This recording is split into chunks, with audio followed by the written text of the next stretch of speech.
He ran out of tape. I talked too long. I'm sorry. He ran out of tape. My bad. Go faster. Be shorter. No, I don't know. Be shorter. No. It's Because that's this. when the good stuff comes out. It's this. A. No B. I liked her. Yes. No. Maybe so. Right. Yeah, because we went all over. Because he was like, "Who is it?" And we're like, "It's me," because. Right. You know, or it's remember, you because. we were watching one that Pastor and First Lady did, and she was like, "No talking. Right. Just right. answer the yes question. or no. Just answer the question." Yes or no. That's hilarious. Yeah. Nah, I still water. Really? So, black people. That's why you can't take black people nowhere. That's why you can't. Welcome to Community Spotlight, brought to you by Bro Code TV Productions and hosted by the Bros. Join us on this dynamic journey as we shine the spotlight on local agents who are making a profound difference in their communities. These remarkable individuals bring creativity, wellness, and purpose to the forefront as they tackle challenges, nurture their families, and celebrate successes. In each episode, we explore their unique stories and initiatives, offering an inspiring glimpse into the world of community transformation. Get ready to be inspired by those who are leaving an undeniable mark on their neighborhoods. Hey, well, for our listeners, welcome to the Bro Code Show Community Spotlight, exclusively produced by Bro Code TV Productions. My name is Troy Johnson, Bro Troy to y'all. I'm one half of your host team for this evening, and tonight we'll be speaking with Raymond and Shinica Thomas. I got it right. Whew, kudos to me. Now, Raymond Thomas has never met a stranger. At his core, he enjoys bringing out the best in those around him.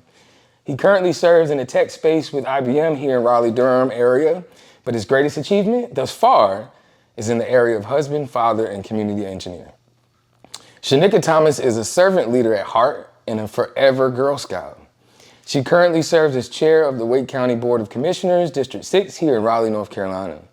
Shinica is a huge advocate for women's rights and youth programming, always volunteering her time to empower and uplift.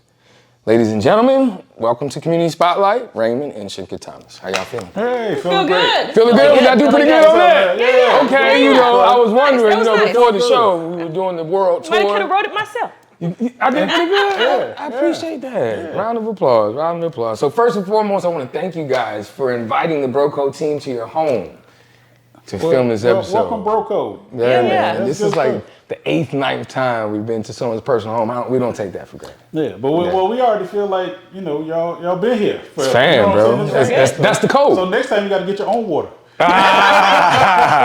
That's all right. No doubt, Yeah. no doubt. First time you're a guest. Next time. Next time. Yeah. You need to go and get that Go yourself. get it. Well, it's funny you say that too, because funny story. As servant leaders at Hearts, right? That's where at the core of all of us, regardless of what it is that we do by trade, craft, or career. At the core is serving others, and it's important. Was it Neuse River Middle School? Neuse River Middle. We were serving there to serve the young men. Yes. It was. Through character, just having a conversation, really just being present. Yeah. And letting them know, man, your voice matters. Yeah. We're here for it. Well, it was in that space, Raymond, we live vicariously through each other on social media. Right? Yeah, we would check out each other's pages. Yeah, Right? that's pretty dope. Yeah, that's pretty dope. Yeah, we motivate each other, Right, right? no doubt. That's what it's about. That's the code. Yeah. Well, we had never met in person until that day. Right.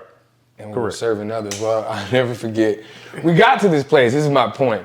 I'm talking, and my wife walks up to me and says, "Excuse me, why haven't I been on the Bro Code Show?" So, ta-da, here we Welcome are. to my life, bro. Welcome to my life. Welcome to my life. I got a moment, you get it daily. I Hey. can dig it. So we're gonna keep it light, but I wanna keep it in that lane.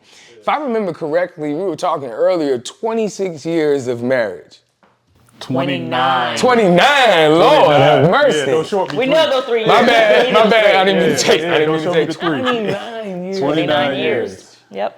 Man, I have to ask, like, what is there a formula? Like, people ask the formula, but just off the top of the dome, if you can give a piece of knowledge to those that maybe are thinking about it or in it, what works for you guys? Because everybody's sauce is different. You going? We'll go? You go first. I think for us, it's been putting our friendship bigger than the marriage, right? Friendship. Like, We there have been times I haven't been the best husband. There have been times she probably hasn't been the best wife, but I always needed my friend, and I never wanted to lose that friendship. Yeah. So, like the Bible said, love hides a multitude of sins. There's forgiveness. We try to outserve each other, and just to your point about serving, but just having the friendship be at the focal point and the core. So that makes date night fun. That makes I would want to do things with my friend. I actually like her. So I choose to love every day, but the like is just going to happen because it flourishes. That's what I think. Yeah. I love that. I agree. I think we met in high school. We Okay. met in driver's ed in high school and really started a friendship there. And even after high school, we went to different stuff. Just be clear. Let's be clear. Right. So we went to different colleges after we graduated high school, but we kept in touch and we were friends. And so we have a solid friendship from the time we were 15 years old. And so, like Raymond said, there have been lots of times where I'm angry or I'm upset or he's upset with me. And it's like, I'm mad at my husband, but I really need to talk to my friend. Or I really want to hear from my friend, or I really want to share something with my friend. And so we try to remember that through all the challenging times. We got married at 21. We've raised 2 sons. And so it has not always been a smooth, easy road for sure. But at the core of it, it's that this is my very best friend. And I want to share everything with my friend. The friend is bigger than the problem, whatever the problem may be. I love that. And it makes you want to come home, right? Like come home to your friend because and share what's going on in your life, not just your day, but your life. So there aren't the secret places. Like I'm this person here and I'm that. Like I'm with my friend, so I can be who I am everywhere. And friends are accepting. Friends will tell you the hard truth. But friends are accepting. So That's I true. love that. I love that. Awesome, man. 21. We were 21. I tell people all the time I had to get her before she knew any better. She might have developed some other ideas and objectives about life. You had to get in where you fit in. I ain't mad at you, So man. I was chasing for a little bit. I was a junior in college. I was at Howard University. I was a junior in college. And he had asked me, for 2 years, he was like, let's get married. And I was like, boy, please. Wow. I am in DC. I'm doing my thing. I had some great internships and all this stuff. And he was like, I'm joining the Air Force and let's get married. And I was like, definitely not. I do not want to be a military wife. I was a military daughter. And then my junior year, I called him up one day and I was like, what are you doing? And he was like, I just came back to the barracks from shooting ball with the guys. And I was like, okay, you want to get married? Wow. And he was like, what did you just say? And 6 months later, we got we were married. married. Well, let's back up, right? Before we done took off, right? We just started the episode. We done took off. I was gonna ask, and maybe this is still relevant in the retrospect of, do you guys believe in love in first sight? Like take me back to, the beginning years. Like obviously you guys must have met in college. It sounds school. like. In high school, excuse me. High school. Was it love at first sight? Were you chasing? Like it sounds as if it was it on and off? Like how did you? I think it was on and off. I don't think it was love at first sight necessarily. What I will say is, because Shinica's family is from Trinidad, so they're West Indian, right? And so in New York, every Labor Day, there's a huge West Indian carnival. And her family goes to the carnival. School just started. But so driver's ed has started. I come into class late, so she was there but then left. And so I come in, I'm just chilling, and like you had a hard time with her name, the teacher is butchering her name. So 2 things on my mind. I'm like, first of all, who are you trying to talk about? Second of all, why are they missing school so early? Like school just started. But to keep going, so she then came back and I saw her and I told my boy, I was like, yo, who is that? Just caught my eye immediately. I want to believe that she said, who is this cute guy sitting in my seat? Because I was sitting in her seat. Whether she said I was cute or not, I don't know. But that's your story. And we're going to stick to it. So that was the start of it. I won't say it was love at first sight because we're 15, right? Like, what do we know? Right. But we did, have a relationship, not a relationship, had a relationship, went off, tried to do life. I went to North Carolina Central upon graduating. Graduated from E. Smith, best school in Cumberland County, by the way.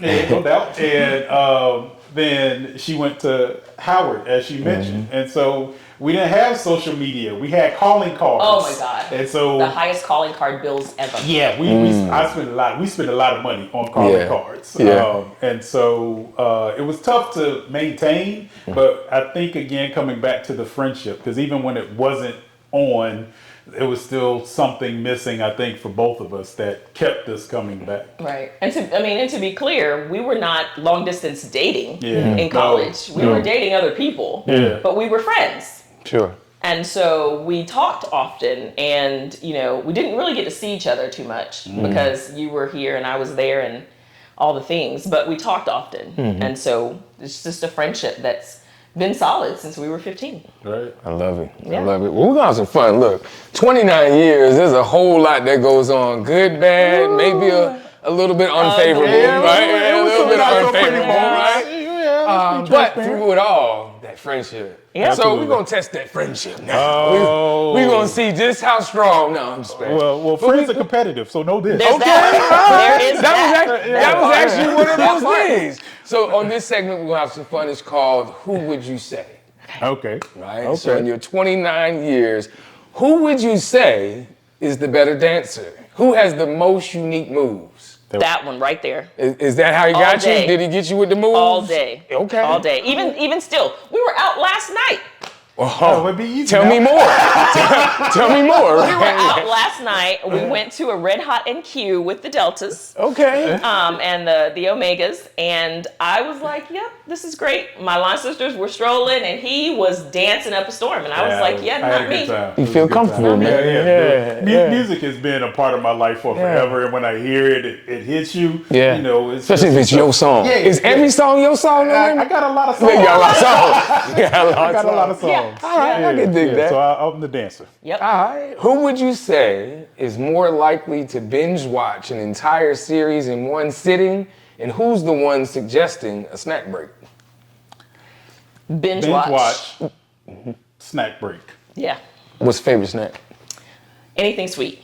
It don't even matter. But I'm a sugar person. Okay. And Raymond bakes. Ooh. He doesn't eat sweets, but he bakes. So if That's he the baked friendship. It, That's I mean, the you know what I'm friendship. saying? That's how it That's works. part of that 29 years My working. God. That's part of that 29 My years God. working. You know Smart what I'm saying? man. You're a smart dude. I like you already. Can I tell you how I started baking? Oh, You gonna yeah. have What you time for got? that? What you got? So, pregnant, first child. We're in Texas. It's hot. She says to me late night, she's pregnant. I have been through this before, and I want some brownies. I'm like, wanted some it's brownies. 9:30 in San Antonio, Texas at the time. Stuff closes. I'm like, where am I going to get brownies? My bad. And she said, I don't know. Figure it but out. I want some. Right. Yeah. Me, Broco, go figure it out. Right. I went to the store. I got the ingredients. I figured I was smart enough. I read some recipes and directions. I made brownies, and that was it. From You've that been point baking ever on, since. I've been baking ever since. Wow. What's your go-to? I mean, everybody's got a go-to. Do you got? I'm talking about the thing that's blindfolded. That she's in the middle of the night. She knows that in 20 minutes or less. Now 20 minutes or less. Not is 20 tough. minutes. Well, now. oh, it's hand scratch. We so got an hour. scratch making. Yeah, So we an hour that she's gonna have that. What is that thing? I'm thinking it's the white chocolate raspberry cake. That or the cinnamon rolls. The cinnamon roll. You can't go wrong with cinnamon. Yeah. Just so you know, I love anything cinnamon. I'm just gonna put it well, out there. well, Since I you mean, like the bacon on, Well, you know. since yeah. Christmas time, I usually It's do. a tradition at our house now. cinnamon Just put it out there. I rolls. love it. I love it. Well, Who would you say is the better singer, and who's more likely to make everyone laugh with their enthusiastic performances? I'm the better singer, but he makes everybody laugh. Yeah. I tend to keep it light. I mean, I love life and gotta keep it Has light. a good but, time. But she sings. Has sang on our church choir, which people don't know because we were a smaller church then. But she Howard started University Gospel Choir. I was gonna say Yeah. Howard Right out and University made the Howard Gospel University Choir. Gospel Okay. Choir. Yeah. So this is a singer. All right. Yeah. I like it. I like it. Who would you say is the best at keeping secrets, and who's the first to spill the beans? Oh, he started laughing instantly. Raymond is absolutely the best at keeping secrets. Raymond keeps secrets from himself. He don't even remember. It's so secret I don't know about. Right. That's What happened? Oh, Right, exactly. Full of amnesia. Yes. This one right here. This one right here. Yeah. I can barely hold water. Especially when it comes to gifts. Yeah. I love to give gifts. So if I bought a gift, I'm like, I know your birthday's not for 2 more weeks, but here. Yes. You know? Or the boys, I let them open Christmas on Christmas Eve because I can't wait. You can't wait, Like, right? what is this? Our first. I was like, what are we doing? One more day, just one more. Yeah, but it's Yeah. cool. But yeah, so Secret. I can Mr. dig it. Secret. I can dig it. And last one, let's see. Who would you say is more likely to get lost while driving, and who's the navigator trying to make sense of the GPS? I'm directionally challenged and I admit it, and it's okay. I've lived in Raleigh for 20 years and I still GPS myself everywhere. And I call Raymond and I say, I'm lost. You gotta he talk has her through to now it. Google map me. You really have to talk her through it, bro? Literally. Come on, man. Literally. No, for real. I'm at work on Google Maps. I, said, okay, turn here. You'll see the street coming up. There you are. You are a 911 operator, and that's another hat that you wear. Yeah, absolutely. Or navigational operator, should I say? Yeah, Absolutely. And you would Wow. think, it frustrates me to no end. Like, he's calm about it, he's fine, he'll navigate me through it, but I am literally in tears. I'm like, I'm lost, I don't know where I am, and I'm late. I'm like, But babe, you're going to the Justice Center. You go there every week. But then she'll get there. home. She'll You're get home. there and run it, set up the budget, organize everything, but was challenged to get there. Oh, absolutely. That's Absolutely. Absolutely. Good stuff. Good stuff. I love it. I appreciate it. Yeah. I want to talk a little bit more and dig a little bit more about into marriage and just growth and what it takes. For those that are out there, we did dig a little bit deeper when we started this conversation, but if you could leave some words of wisdom, those that may are just getting started, maybe you guys in your church are part of a group, or there is groups in church that you've been a part of, or just in the community, but I always talk about the 3 C's, right? And those C's being communication, clarity, right? And don't give me a line about what the third one is. But what is that to you? What does that mean, or what is add value that you can hang your hat on that you got to 29 years? I think one of the biggest things for us was our church did a personality profile test. Oh, yeah. And so we got to learn, it's actually the DISC model, DISC, about personality profiles. And so we did it as a church leadership to start with. We've been with our church for 22 years. What's the name? Raleigh North Christian Center. Okay. is Shout out the to name of Raleigh our North church. Christian Yep. Center. Yeah. Pastor. Dr. Jeffrey Chapman Yeah, Sr. I was waiting on that. And Usually Lady- that follows right behind it. Right? And Lady Sandy Chapman, and we've been with them almost since the church begun. Yeah. And so Pastor Chapman did a series about personality tests and personality profiles, and we learned so much about each other. And it was really eye-opening because he kind of broke it down to what is your dominant personality type, and how do you communicate and get along with and work with those other personality types. And I think that we both use that now in everything. We look at our kids from their personalities. We look at our coworkers from their personalities. When we're in a new situation, we try to gauge what one of those 4, what is that personality, so we can determine how to work with that person. And I think that saved us a lot of headache. time. Because we would look at each other and I would be like, why are you like that? Stop it. It's so annoying. Yes. But then I realized that that's his personality, and how can I work with that personality? Yeah. So, For example, I would take my sons to the doctor when they were younger. Oh my gosh. And bring them back. What did the doctor say?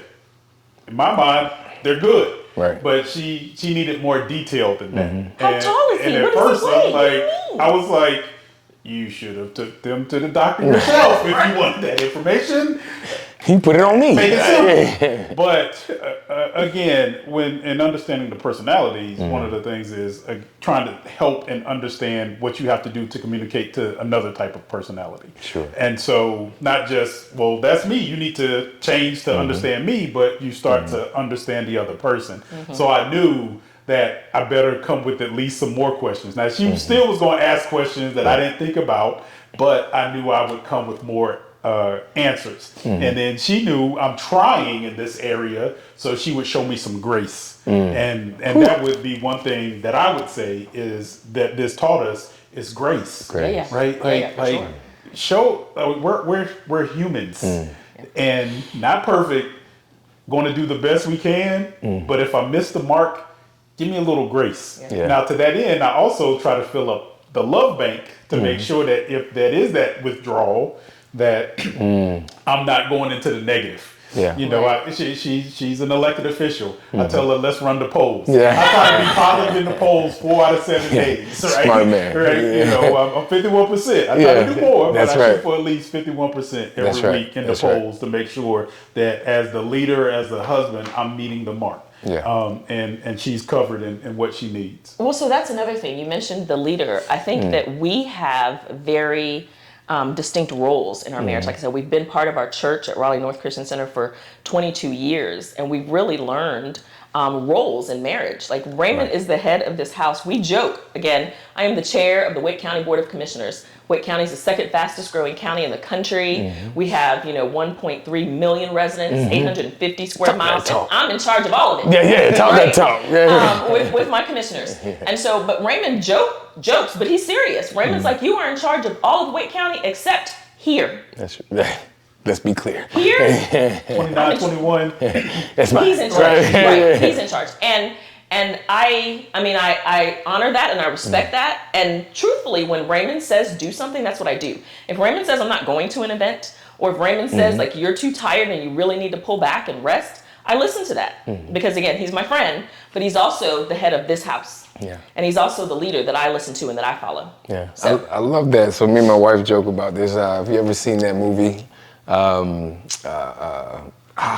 My Big Fat Greek Wedding. Oh, absolutely. So there's a scene, and we joke about this all the time. So the father, he is the head of the household. So he says, I'm the head of this household, and mom sits back, and she says, yes, you're right.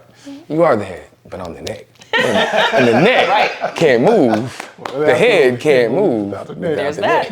So we joke about that all the time. Yeah. So I love that, man. Thank you for that. I appreciate it. Yes, sir. I want to really dig back just a moment into childhood. So we did make it up to, you guys got married at 21. Yeah. But a lot of that comes into, or what I believe that comes into that 29 years is the individual values. Like you individually came together to create something. And what those individual values bring in will create this. Yeah. Right? Good, bad, ugly, right, wrong, and indifferent. So take me back, each of you, to home. What does that look like? Who was there? Who is there to lead you and guide you? Who made a difference in those formative years to get you to the place where you are today? So Raymond had mentioned that I am from a West Indian family. I'm first generation American citizen, U.S. citizen. All of my family, both of my parents, all of my cousins are from Trinidad and Tobago. And so I grew up, I was born in New York. My dad went into the Army when I was 5. So I've lived all over the world, literally all over the world. Germany, Switzerland, all over the US.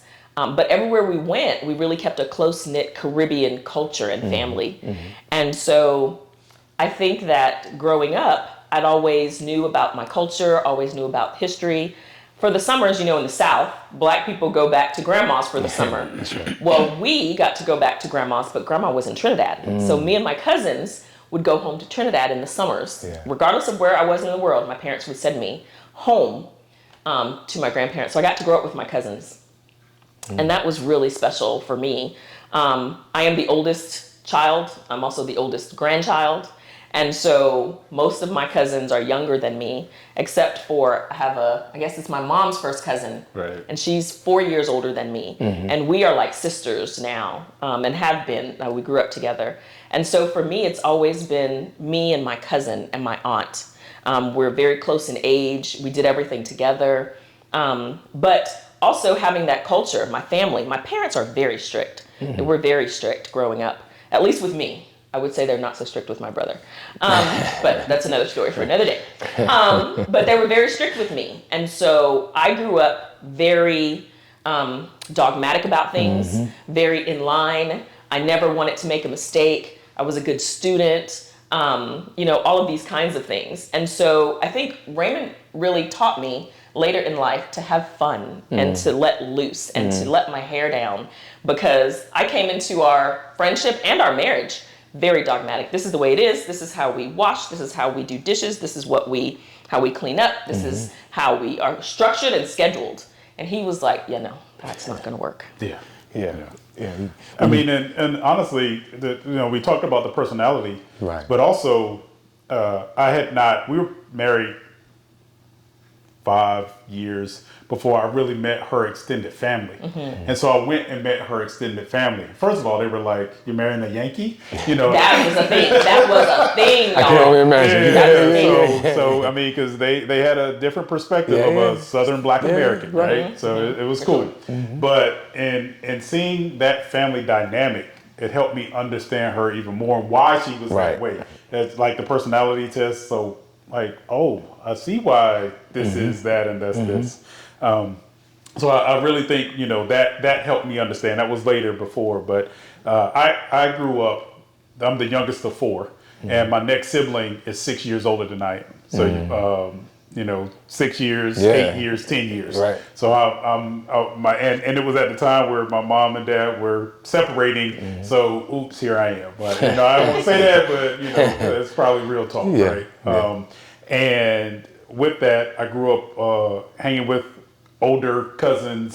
My uncle, I have an uncle who's about 20 years older than me, so he was younger at the time. So I was exposed to a whole lot of stuff probably that should not have been exposed to, but I was in that era where you just hang. And one of the reasons why I'm probably so secret is I had to understand that I had to see but not speak what I saw if I wanted to continue to hang. Otherwise, I'd be kind of stuck at the house. By yourself. By myself. Right. So wanted to get out and experience. So a lot of times with my uncles, learned a lot of what to do, what not to do with my uncles. But I was also blessed coming up. I grew up in Fayetteville, North Carolina, and I didn't what looked like making it. As a kid, you have this image of Cosby and Huxtable and what makes it in our era, right? Good, bad, however it turned out, but that was us in our era, right?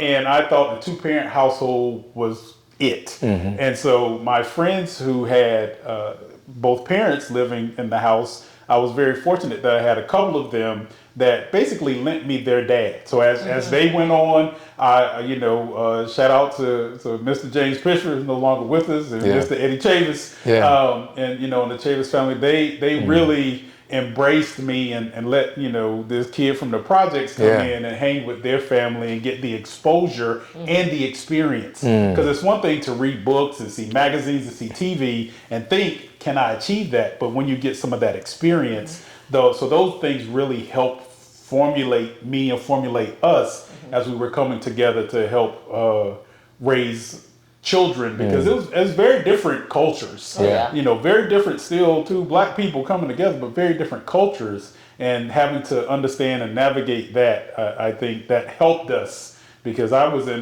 being in a single parent household. I was determined that I was going to be here for my sons, and I made a lot of mistakes, and I apologized to them later on afterwards, but I was determined to be here, and we worked it out. Yeah, even with the differences culturally growing up and different parenting styles that our parents had, one of the things that we knew when we came together and we were raising kids is that our kids would be disciplined. We were not going to have kids who were going to be out here running amok, causing trouble, having tantrums, like all this stuff. They were not. That's not who our kids were going to be. If they weren't going to be anything else, they were going to have discipline.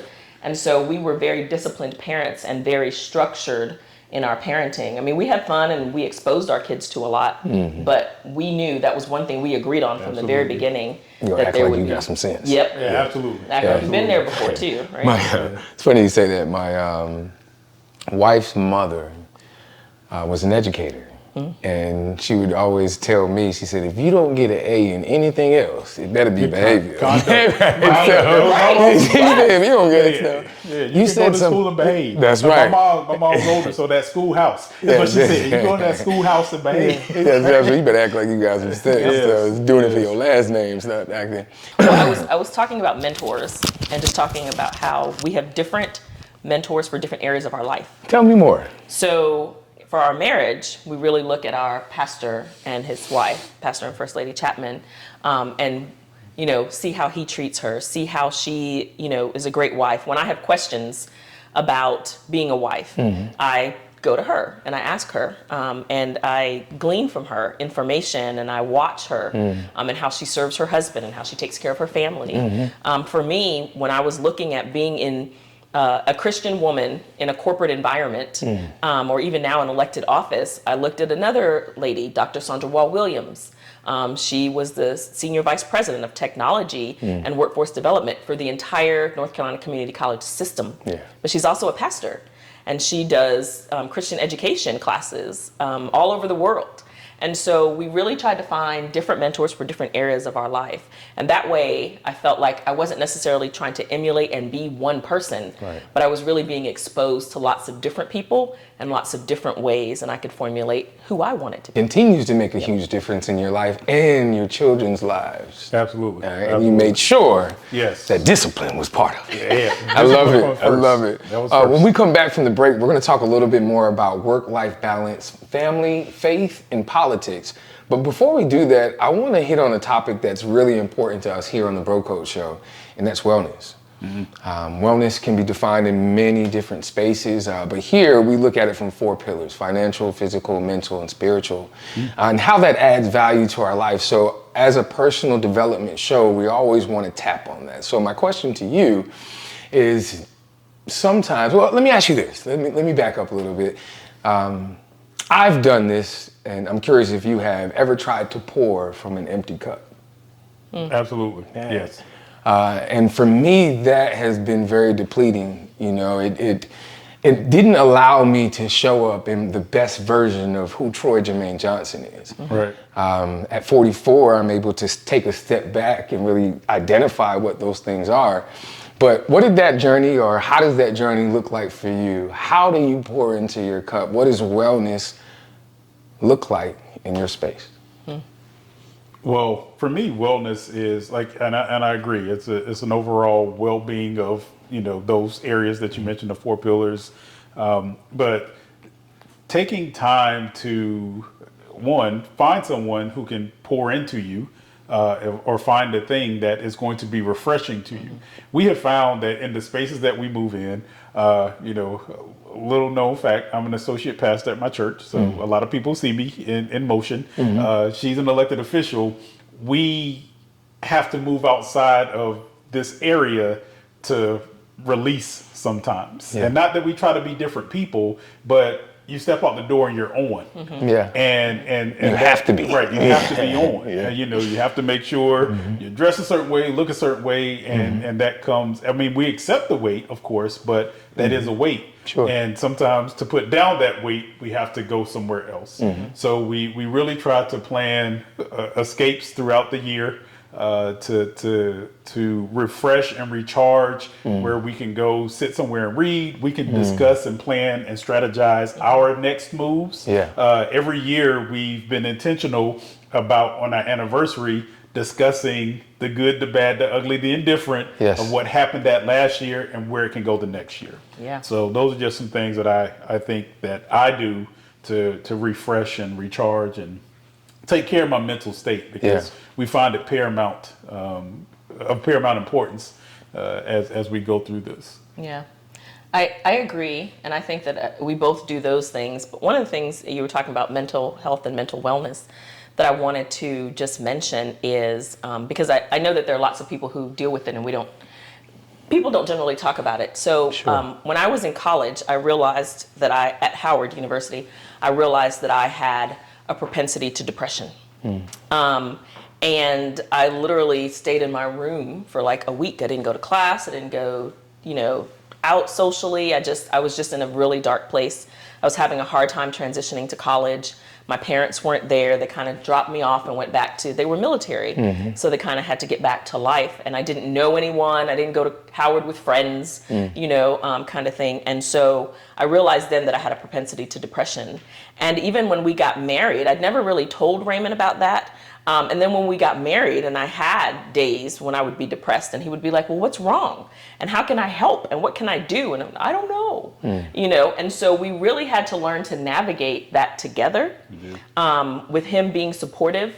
but me also not feeling like I'm a burden to him in that space, right? So that looked like therapy, that looked like me having a counselor, that looked like medication at some points in life. And so we, again, have to learn about the things that refresh you, the things that pour back into you, the things that are fun. I remember one time when I was younger, I went to one of my physicals and my doctor said, well, what do you do for fun? And I was like, what? What do you mean? What's like, that? What is fun? What are you asking Dangerous, me? right? Yeah. Right? And I really had to then realize that what do I do for fun? What do I enjoy and how do I do those things?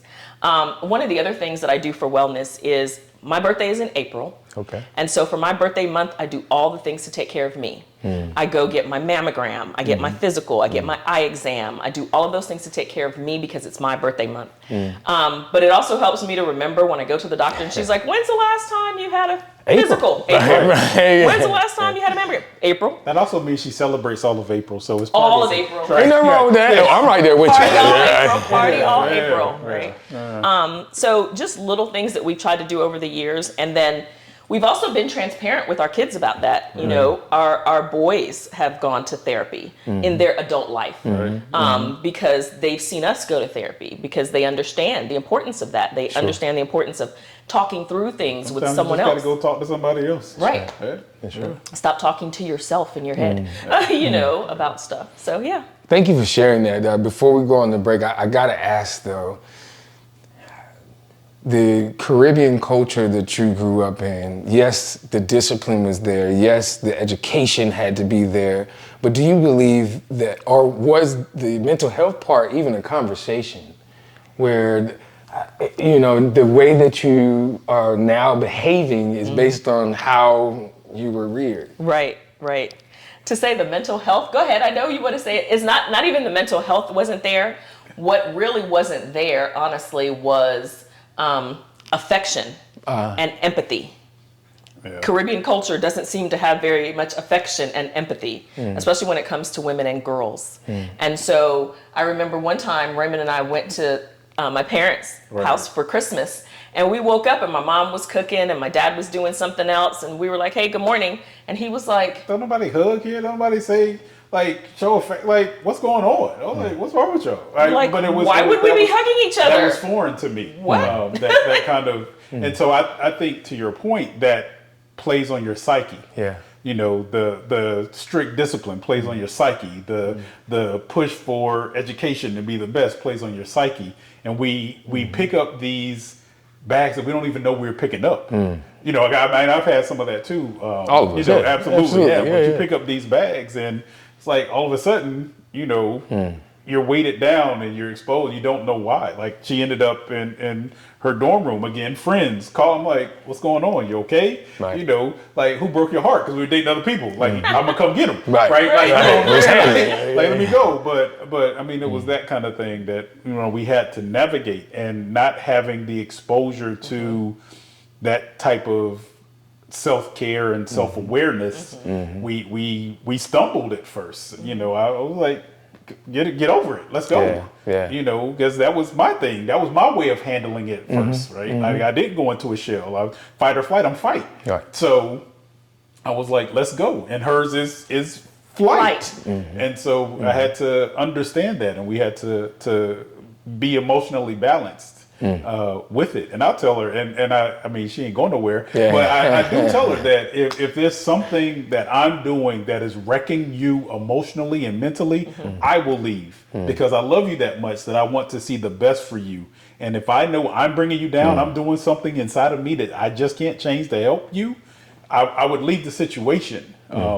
Thank God that's never happened. Well, there are only two choices. He's going to be with me or I'm going to be with him. Yeah, that's it. Period. But overall, so. I thank you for sharing. We'll be right back on the Bro Code Show talking more about work-life balance, family, faith, and politics. I'm Bro Troy, and this is the Community Spotlight here on the Bro Code Show featuring Raymond and Shinica Thomas. Discover the pinnacle of visual storytelling experiences with Bro Code TV Productions. From the artistry of photography to the magic of videography, the world of podcast production, exclusive red carpet services, captivating MC services, inspiring speaking engagements, expert panel discussion curation, and breathtaking drone services. The Bros have you covered. Elevate your events and storytelling with us. Contact Broco TV Productions now at 919-714-9905 and be a part of our incredible journey at www.brocotvproductions.com. We're here to make any room better. All right, well, we are back on the Community Spotlight, brought to you by Broco TV Productions with an associate pastor, Mr. Raymond Thomas, and a Wake County Commissioner, Shinica Thomas. Now, I think about the separation between church and state, and you hear that term thrown out a lot, but before I get too far into the politics, what exactly does a county commissioner do? Well, a county commissioner, because I've learned way more about this, is responsible for a few areas. So public health and human services, so like the health department, EMS, fire protection, that sort of thing.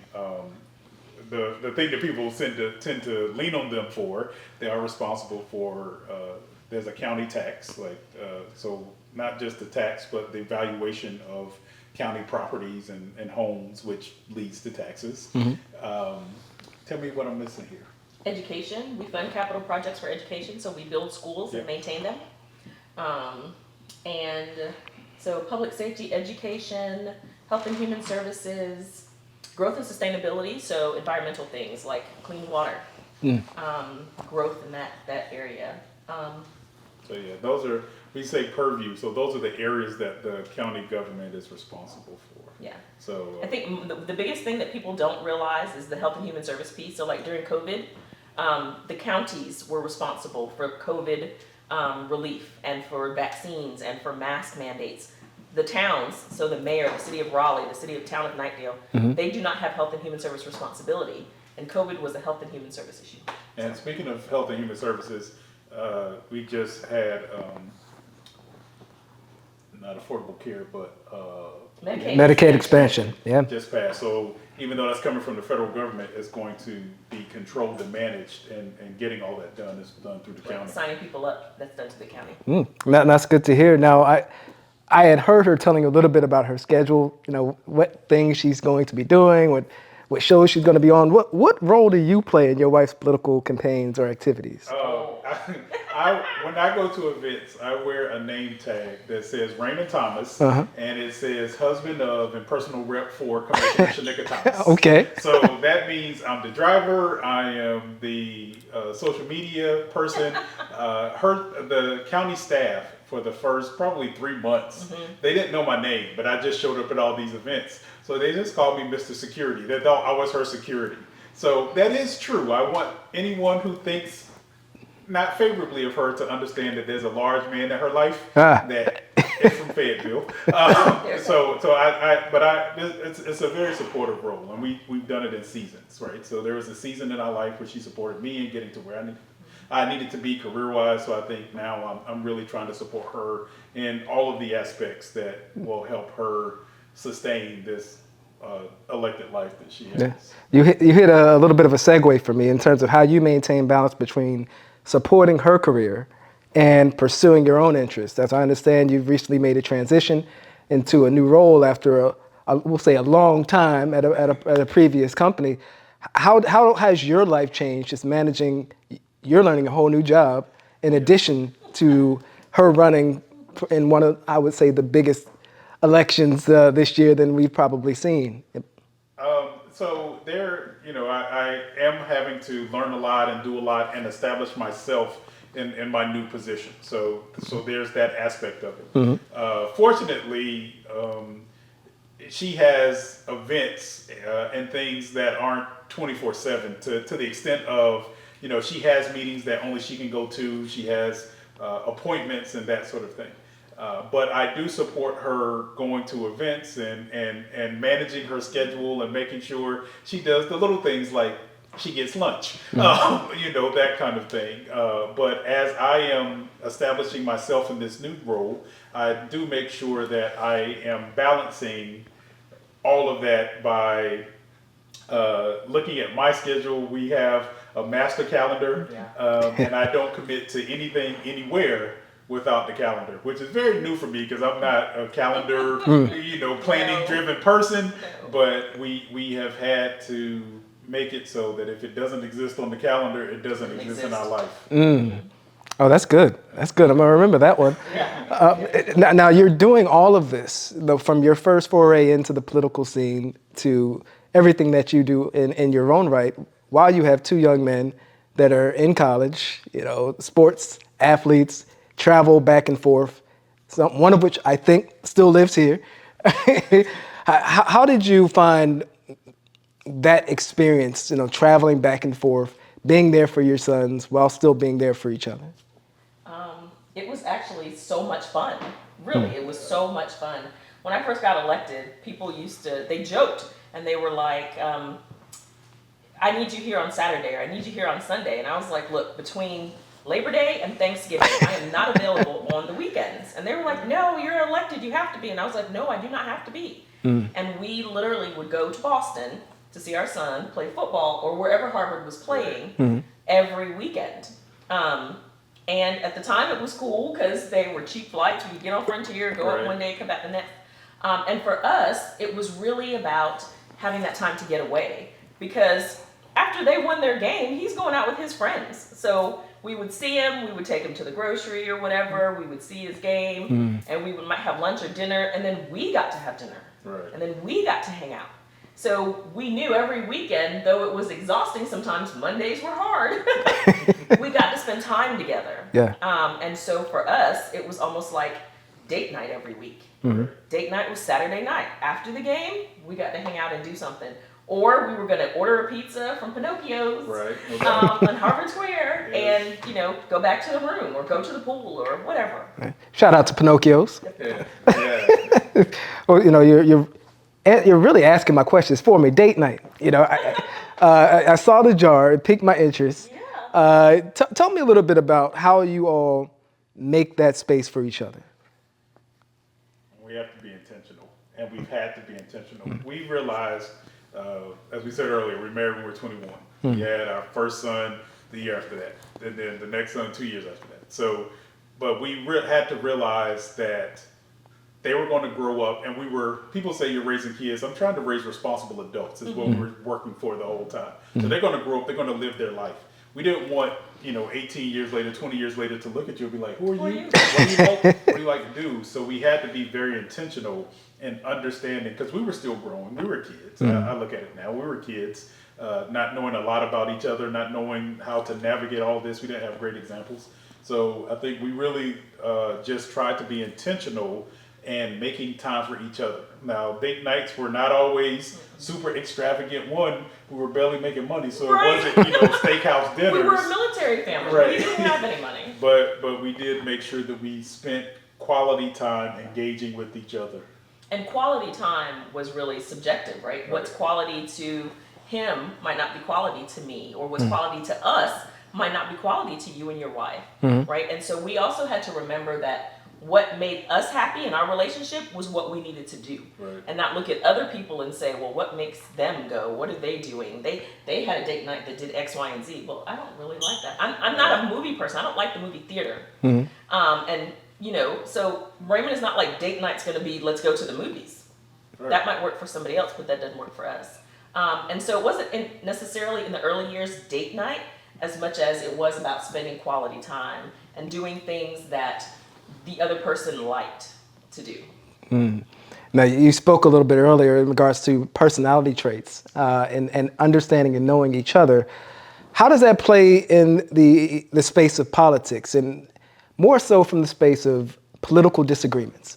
How do you, especially given what you do, have those conversations about issues to where you may not see eye to eye on them?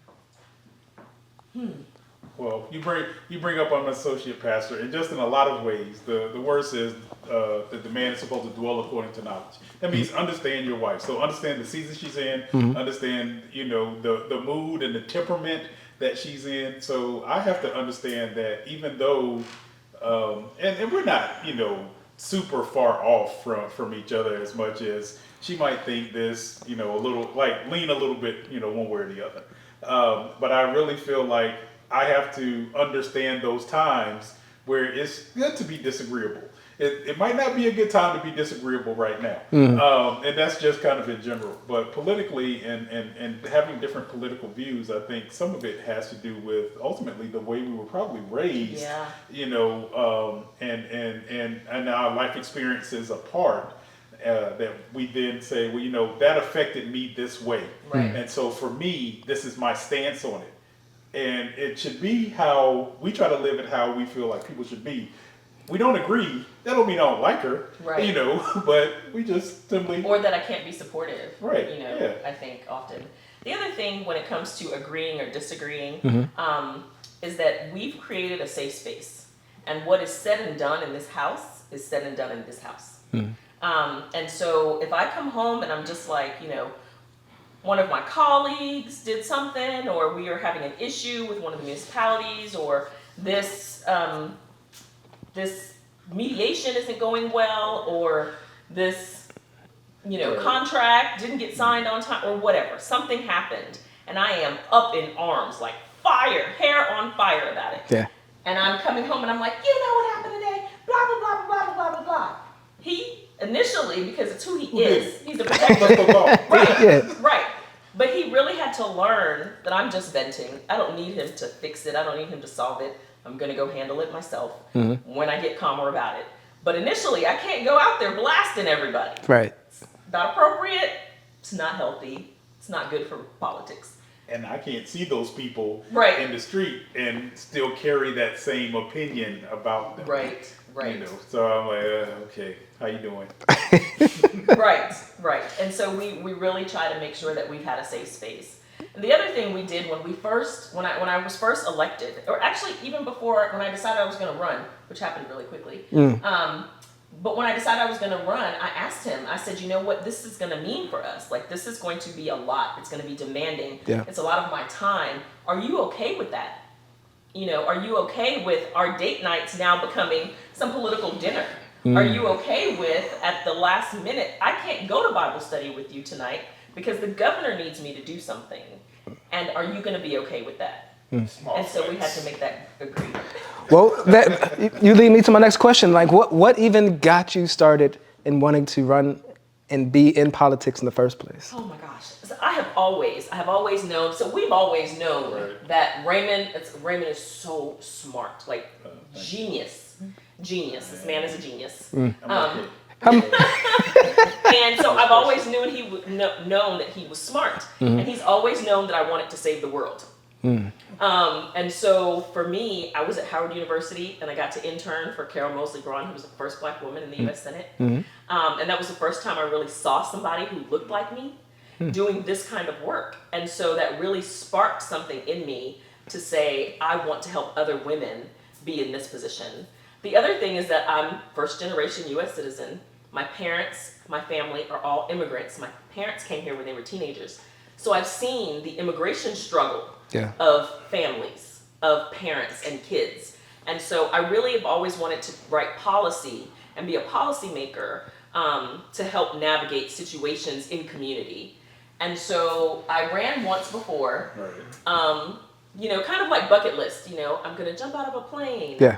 I'm going to go to Antarctica. I'm going to run for office, right? So I ran for office in the town of Wake Forest, maybe 10 years ago now, and I lost. There were 2 spots on the ballot. 4 people were running, and I came in 4th. And at the time, there was not a Black woman that had served in the town. And we ran a hard campaign. I think Raymond was actually more upset than I was that we lost. He doesn't like to lose. Yeah. And I was like, well, I'm not going to do it again. It's cool, bucket list. Yeah, you tried it? I'm going to help other women. I'm going to keep helping other women run. And that's what I did. And then in 2020, I had an opportunity with 90 days left on the ballots. Commissioner Ford said that he wasn't running for re-election. 1.2 million people got to vote, and it's COVID. And we've got to stand up an election. But we did it, and I won. Yeah. And so you're in your role. I live in Durham County now. I was a long-time Raleigh resident, so I can't support you this time. But you're the chair. You're not just on the board. You're the chair I've seen our share of issues on councils and how things can kind of go awry.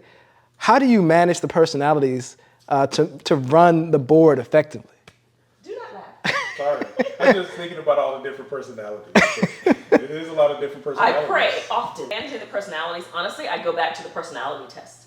I go back to the personality work that we learned in our church. And I think about personalities. I think about how they learn. I think about how they listen. I think about how they make decisions based on their personalities. And I try to accommodate that. Every chair gets a theme. And mine is better together. I really believe in partnership. I really believe in working together. And so that's really what I try to do. I take all of the, I take all of the responsibility and I share a lot of the credit in this work. And really being the chair means that I'm the spokesperson for the board, but everybody's vote is the same. Our votes are equal. We all have equal say in things. I just am elected by my peers to be the spokesperson for the board. So when it comes to media opportunities or, something crazy has happened and the news is calling or a decision has to be made. Right, the IT glitch that happened recently, right, where everybody had a blue screen. I'm not a morning person, but I got a call from the county at 6 o'clock in the morning and it was like, Chair, system's gone down, it's a Microsoft issue worldwide, and we wanted to let you know this is how we're mitigating it.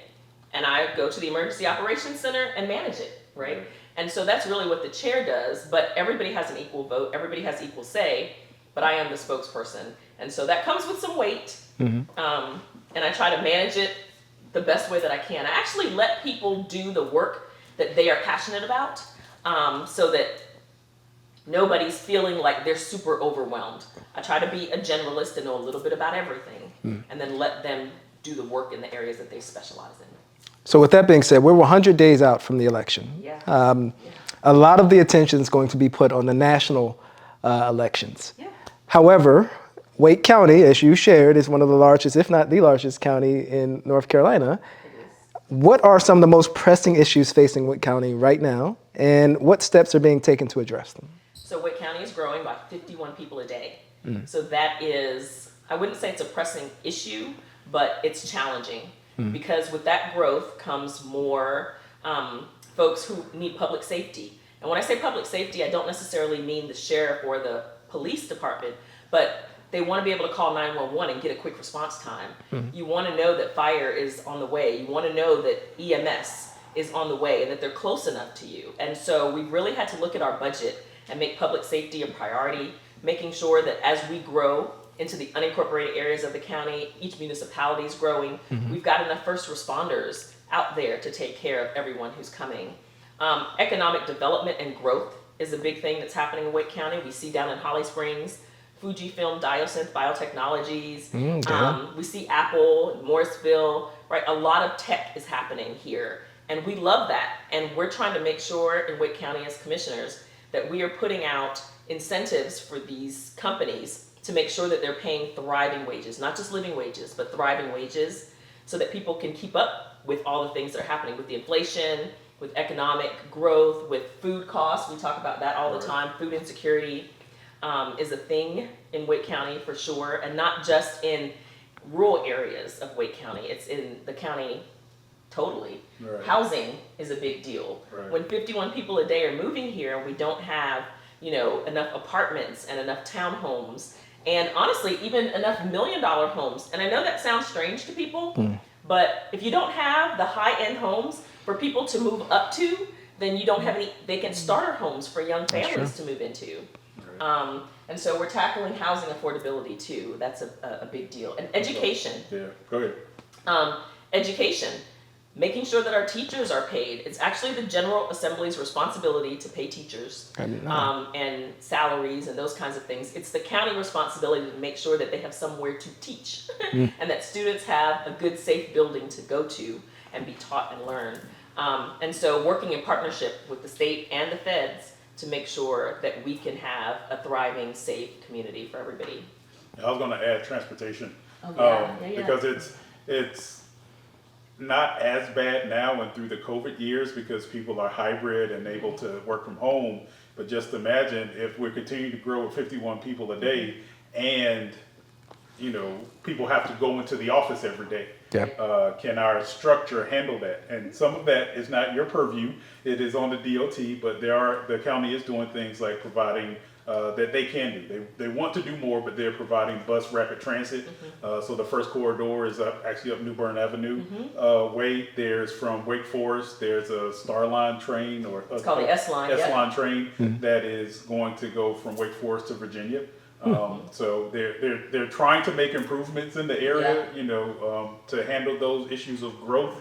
Growth is a good thing. It means you're living, but it comes with responsibility, and I think the county is trying to be, good with that. I tell people all the time, as a husband, I am very proud of the work that my wife is doing, but as a constituent, I'm very thankful that someone like her is in that place doing it, and I can see it.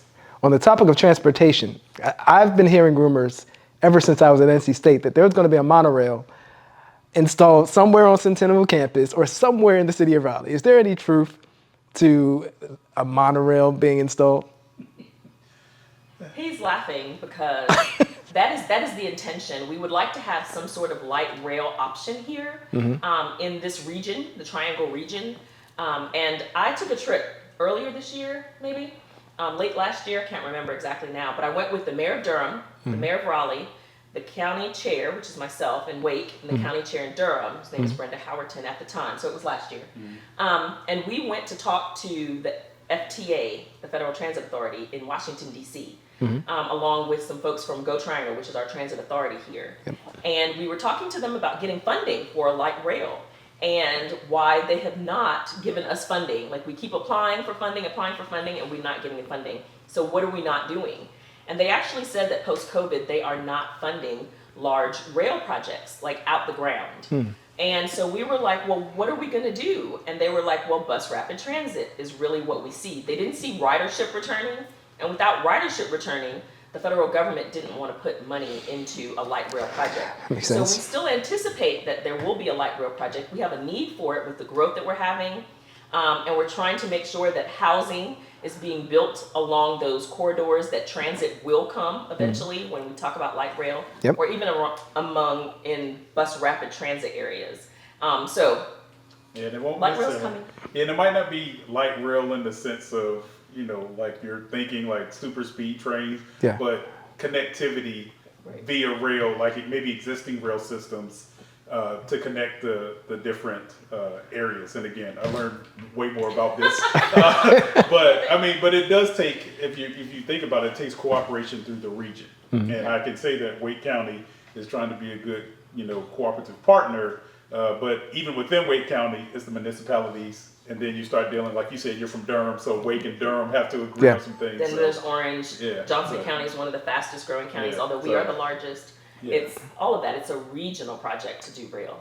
Okay, thank you for that. I've been wondering, is that really going to happen? So recently, you were appointed to lead the National Technology Committee. Can you talk a little bit more about your leadership role there, and what is it going to entail for us as citizens here in Wake County? Sure. So Raymond is laughing because so 2 years ago, the North Carolina Association of County Commissioners, the NCACC, their president gets an initiative every year. And at the time, the president was Tracy Johnson, and her initiative was broadband access, connecting counties. And so I served on her task force to help bring broadband access to communities all across the state in 100 counties. And Raymond was in the Air Force, and his job in the Air Force was actually to lay fiber all across this country for telecommunications. So I have an uncanny knowledge as the spouse of a person who laid fiber, a cable dog in the Air Force, about fiber optic and Cat5 and splicing fiber and all these things. So I served on Tracy's broadband task force, and from that work, the National Association of Counties decided that they wanted to pursue an artificial intelligence work group. And they chose 16 people from across the country to serve and look at AI policy for county governments. And I was one of the 16, the only Black woman actually. And it was interesting because WRAL did an interview and they were like, Wake County's tech guru. And Raymond was like, wait, what? I've worked in technology. I got 2 tech degrees. Like, who am I? I have a poli-sci degree. It's kind of something, right? It's kind of similar to science. And so I'm tech adjacent, but I know a lot about technology, and it's really a passion of mine. And so after serving on the Artificial Intelligence Task Force for the National Association, this year when the new president came into office in July, he appointed me to serve on the steering committee for technology and telecommunications. So that's going to be artificial intelligence, it's going to be workforce development, it's going to be broadband access, and I've got several vice chairs, but I'm going to get to lead conversations with counties across the country, both large urban counties and rural counties, about what technology and telecommunications policy should look like from their perspective. And so I'm really excited about that work. Let me ask you this. So on the topic of AI as it relates to government, I think today Elon Musk posted something which was a deep fake video of Kamala Harris showing just how dangerous it can be if used in the wrong hands. I don't know if he was trying to make this point, but I wonder how we can protect ourselves as a voting public to be able to distinguish between the real and the fake as it relates to a lot of what AI can do. What are your thoughts just on that topic? What do you think? I think stop using a single internet source as your point of truth. People see things on the internet once and believe that that is law, that is live, that is real, without doing their own sense of investigation. I tell people when I'm talking to young kids, I tell them all the time, it should be really hard for you to say, I don't know. You should say, let me find out, because you have a supercomputer in your hand, most of them with the opportunity to have phones. So you have more, you should question more, that if you see something that even coming from an Elon Musk coming out, you should be able to go source and track and fact check it, as opposed to just taking it at face value and that being the real, if you understand that there are things like deepfake, there are things like AI manipulation, splicing, slicing videos. So most people, and again, back to my associate pastor role, there's a part where there's a story about a guy going up to talk to God, and the people could have went with him, but they said, no, you go. You go, find out, and tell us. And I think that's too much of what happens. People want to find out for, not for themselves. They're okay with being told what to do. And I think that's the downside of artificial intelligence and things like the deep fake, because people won't go find out for themselves when they very well could see. You'll hear the thing, so-and-so celebrity passed. Oh man, all of a sudden it's rest in peace to this person, and they're alive and well. If you would have just took 2 seconds to go check what you saw, you might have a different outcome. But people don't want to go do that because they're leaning towards a bias of something, so they see it and that's what they go with. But that's just my experience and belief on it. And we have conversations like this all the time. Like, this is normal conversation in our house.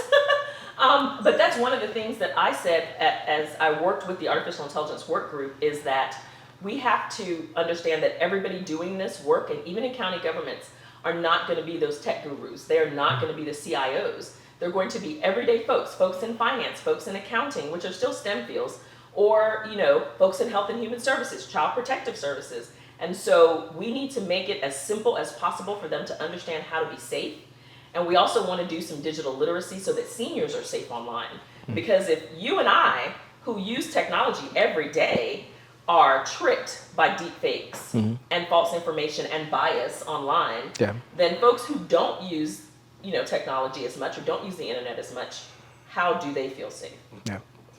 Thank you. So you're running a re-election campaign. I am. Against a gentleman who's, the only reason I remember his name is it's the name of my son. What is your platform, or what's going to be different the second time around, given that you now have the experience behind you now have the county chair position? Tell us a little bit more about what can we expect from Shinica Thomas the next, 2-year term? 4-year term, excuse me. 4-year term going within Wake County. Well, I think part of what I'm running on is that I've done the work. When you look back, one of the highlights of my 4 years on this board is last year's State of the County. So the county does a state of the county where the chair gets to talk about the state of Wake County. What's happening here? What has happened over this last year? What are some of the initiatives? And last year, I really went to each municipality. I had each mayor, regardless of party affiliation, do a video showing how we've worked together. We've done a listening tour to talk about what housing can look like in each of the municipalities. They each have their own identity, and we love that, and we want them to maintain that. But how can you have affordable housing, whatever it looks like to you, with the team that we have helping you with the data, helping you with the grants, right? So the state of the county from last year in Wake County is a really good representation of what we've done and what we can do. So I'm running really on my record. How have we been better together? How have we had economic development? We just did a deal with PNC Arena, Gale Force, which is the Carolina Hurricanes owners, and the Centennial Authority, who manages the PNC Arena, to keep the Hurricanes in this market for 20 more years, right? And that is a big deal, and it took a lot of work. I got to spend the last summer at Harvard University in an executive program that was a residency program for 3 weeks. And you were supposed to cut off all ties at home. It's our summer break.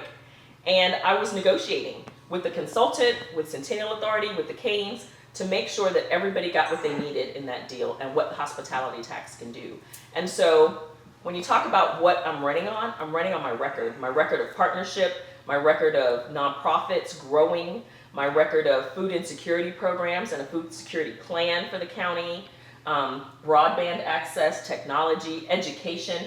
We have funded education at levels that have never been seen before, making sure that we've got teachers, making sure that our classrooms are equipped with technology and with teachers' assistants, nurses, sheriff's deputies, SROs in classrooms. I literally could go on and on. I could go on and on. But we're doing a great job in Wake County, and I'm running to make sure that we continue to do a great job. But I'm also running because of representation. I am the 5th Black woman to serve as a Wake County Commissioner. Now, for the first time, we have 2 Black women on the board. We've never had that before. But I want girls and young women to see a Black face leading this county, a woman who is articulate, who is thoughtful, who is considerate of her community, and know that they can do this work too. Because somebody's gonna have to do this soon after me. I'm not gonna do this forever. And so I want to make it easier for a Black woman coming behind me to not have as many challenges as I've had being a commissioner. And I know Linda Coleman made it easier for me coming behind her. Lindy Brown, Jessica Holmes made it easier for me coming behind them, and that's what I want to do too. Now, we could soon have a Black woman that's a president. You say you're not going to be doing this forever. How far do you want to take it? I don't know. I think, see you looking at me. However far Raymond says I can take it. No, I don't know. No, that's not true. That's absolutely not true. Raymond is super supportive of whatever I want to do. If I wanted to go to the moon, he would be like, babe, call me when you get there so I know you're safe. And so he's super supportive. But for me, in all honesty, I don't know. I don't have aspirations right now of doing anything else. I really want to stay here at the county, definitely for these next 4 years. I can see the impact that I make every day. I can see my community. I see the schools being built. I see the fire stations being co-located with EMS. And those are things that I'm doing that I can go outside my door in my community and see happening and changing. And I love that. I love that. And that's not necessarily the work you get to do at other levels of government. But one of the challenges I will say, especially for Black women, for minority candidates, one is raising the money, but 2, it does not pay a lot to be a local elected official. Yeah. So whether you're the mayor or on the city council, county commissioner, in the general assembly, we make less than minimum wage. And so as a young Black woman, I still have to save for retirement. I went to an HBCU. I went to a private school first, and then I went to a public HBCU, then I went to a private grad school. I have a lot of student loan debt. And to be able to make the money to pay back my student loans and to save for retirement is a challenge when you're in an elected position where you're working full-time, because this is a full-time job, right? But you're making part-time pay. And so, I don't know. We'll see. We'll see. I think, if you let me add, one of the great things I appreciate about her is that decisions, those things are made without the thought of, if I do this, I'll get reelected. It's the best decision for this moment, for the greatest amount of good, the greatest amount of people. And I'm blessed enough to see that firsthand. I'm blessed enough to see that she really, a lot of times, in which I have to pull her back and make her have balance, she puts puts the county and decisions and others, even her commissioners, ahead of, where she could be, like, to get the shine. Like she said, she takes the responsibility but shares the success. And I think that's a part that I truly appreciate. I have to balance it for her, but I appreciate it about her, that the decision that she's making is for this. So when people ask, they'll ask me, well, what does she want to see? And they see essentially the value. I won't even say the potential, because potential almost sounds like what she's doing isn't good enough. Like there's a better area. Right. Like the value of what she's doing. Well, she can see this value now. We're not looking for a greater value yet. Sounds like this might be a career for you in politics as well. Brother, no, sir. One, somebody got to, she just said people don't make enough. Somebody got to pay for all this. Somebody got to pay for all this. But I have been exposed to a lot and blessed because of this. So. Super smart. Yeah. I don't know about that. Nah. Very well rounded. Yeah. So where can we learn more about you? Where can we go to donate, to sign up as volunteers? So my website is vote4Shinica, SHINICA.com. Vote4Shinica.com. There's information about my platform, there's information about volunteering, and you can donate there too. One of the things, we were just talking about donations, because I was talking to my campaign and they were like, you need more dollars. You need to raise more money. And I'm like, I'm raising money as much as I can, as fast as I can. But one of the challenges, honestly, for women candidates, especially Black women candidates like myself, like Stormy Fort, like Monica Johnson Hostler, is that we already have a pay gap. Black women make less than anyone else. And so in making less than anyone else, you fundraise from your network of people. And so if I'm asking all of my other Black and brown sisters to donate to my campaign, the disposable income or the amount that they have available to donate is very different than what a white man has, because he makes more, right? Black women make 85 cents for every dollar a white man makes. So raising money, because you raise money out of your network, is much harder for Black women. We do more with less. And I've still got to get out mail and advertising and all of these things, signs. All of the money that you raise, that is not money in my pocket. We joke, but it's serious. The quickest way to go to jail in this country is to kill somebody or mess up your campaign finances. And I'm not going to jail for anybody. Therefore. Well, some people. Right. Well, we'll leave that there.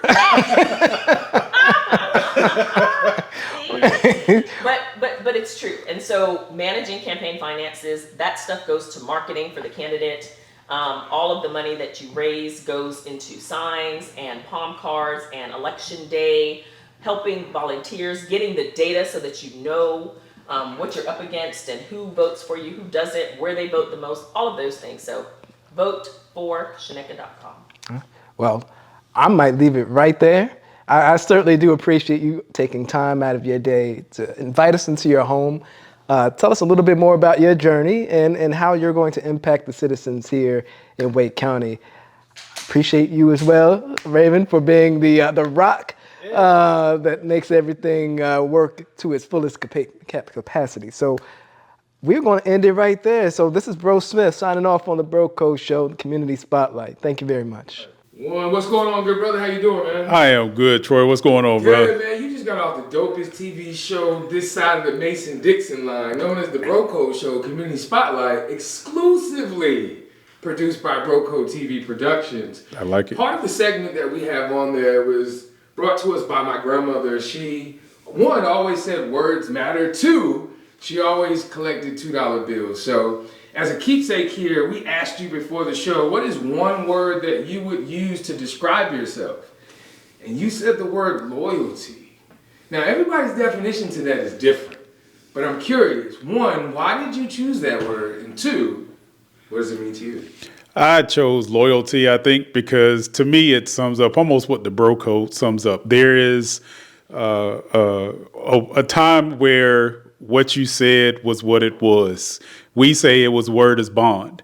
And I believe in that. I believe in sticking to who you came with. I believe in the deep-seated participation of keeping your day ones as best you can, and having their back. That means I don't put them in a situation that they're going to, be out of pocket. They try not to put me in a situation they're going to where I'm going to be out of pocket. But we just stick together and we come up and we mean what we say and we say what we mean. So that's what really loyalty means to me.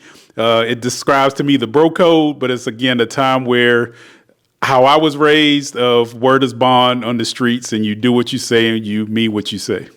I certainly appreciate it, brother. As we talked about, man, that $2 bill, brother. I appreciate Hopefully it. You'll keep that, and that will be a memory of the experience being part of the bro code. Absolutely. Absolutely. What's going on, young lady? How you doing today? I'm wonderful. How are you? Good. You just got off the episode of the dopest TV show in North Carolina. Matter of fact, the world. Why not? Yeah. Bro Code TV show, Community Spotlight, exclusively produced by Bro Code TV Productions. One of the segments on our show came from my grandmother. She collected $2 bills, and she always said that words matter. Before the show, we asked you, what's one word you would use to describe yourself? And the word that you chose is impact. Impact. You could have chose anything, but you chose impact. Talk to me a little bit more about why you chose that word and what does that mean to you? I think that impact has always been the desire of my heart, right? Regardless of what I was doing in community, being at home, being a mother, being a wife, raising my kids, serving in ministry, volunteering in the community, my work with Girl Scouts, right? It's all been about impact. That's always what I've wanted to do. It's what I want to represent. For me, it's about making sure that the next generation can move forward, whether, again, that was raising my kids. What's the impact that I'm making as a wife? What's the impact I'm making on my husband? What's the impact that I'm making on my kids and their friends? It's always been at the forefront of my mind and the forefront of everything that I do. So impact is my word. I appreciate it. As we spoke about, here's that $2 bill. We hope that you'll use that as a keepsake. Absolutely. To remember the Bro Code experience. Absolutely. Thank you so much. The name of our show and our platform is the Bro Code. Well, when we think of that phrase, that could be a mindset, a behavior, a set of values or standards. But when you think of that word, the Bro Code, what comes to mind? Bro code. What comes to mind is showing up, being present in the moment. That's supporting and being there for the people that you care about. And in that, you can show your impact. You can show and really leave a legacy, leave an imprint on who you're interacting with. I'm present in the moment. I'm not there on my phone. I'm not there, trying to put it for the gram. I'm really present in the moment, showing up for you when you need me. I believe the Bro Code is being able to count on someone. And if I'm showing up, if I'm present, you can count on me. Well, we had an awesome time, but our platform is called the Bro Code. It can be looked at as a set of standards or values, how you treat yourself or others. But when you think of that word, that code, what does that mean to you? For me, I think it means authenticity, right? I am an elected official. I'm a wife. I'm a mother. I'm a community advocate. I'm a pastor's wife. So for me, I am the same person everywhere. The same person that you see at the dais is the same person you're going to see at church on Sunday. It's the same person you're going to see at our AAU basketball game or our college football game. The same person you're going to see when you come over to my house. And so it's really about being your authentic self. When you are authentic, people know that they can trust you, they know that they can count on you, and they know what they're getting from you. Appreciate it. Thank you. We are done here at the Thomas house. We're getting ready to ride out, man. Yeah. Talk to us about the Bro Code experience, man. How did you guys enjoy yourself? I had a great time, man. It was absolutely wonderful. I see on your tagline that anybody could take a picture, but let me tell you, you guys came in and made the difference. You made me feel comfortable. You brought authenticity to it, a realness to it, very professional, and I just loved it. I think it was like a regular conversation, right? Like you're just having table fellowship. And that was the biggest thing for me. Lots of times when people are interviewing me, especially as an elected official, it's very stiff, it's very starchy. I'm not sure that I want to say everything that I'm thinking, and did not feel like that at all.